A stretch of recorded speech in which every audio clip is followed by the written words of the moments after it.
178.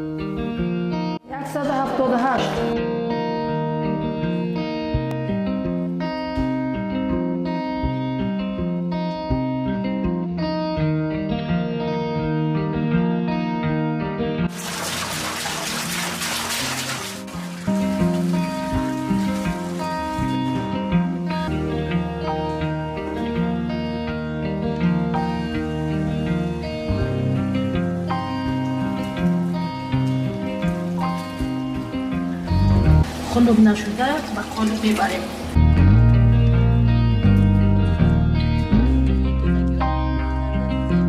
همین چیزا هیچ کس نمیکند. کمی ما کرده بینیم. اول کمتر کردیم در خانه. دیدیم که محصولات نقص رفته است. باز زیادتر تا 3 تانه همین محصولات تیار میکرده که شدیم.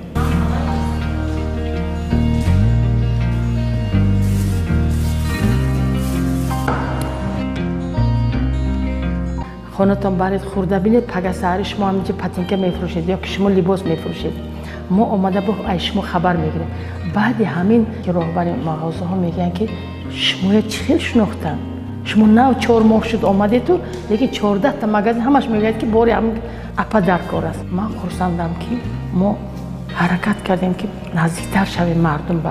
شرم نداشتیم که ما همون سمکقتی بریم یا رگزقتی بریم یا بریده بریم.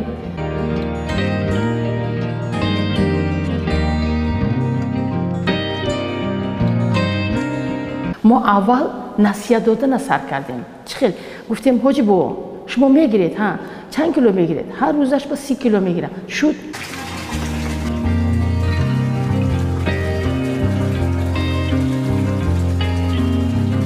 یک هفته به مستید شد. 68 تا گاوا یک تاش مستید شد. 3 تن شیر هر روز بینید که 11 روز به هر روز 3 تن شیر ویران شدن گرفت. 11 روز به قریب $2000 زیاد. 11 روز به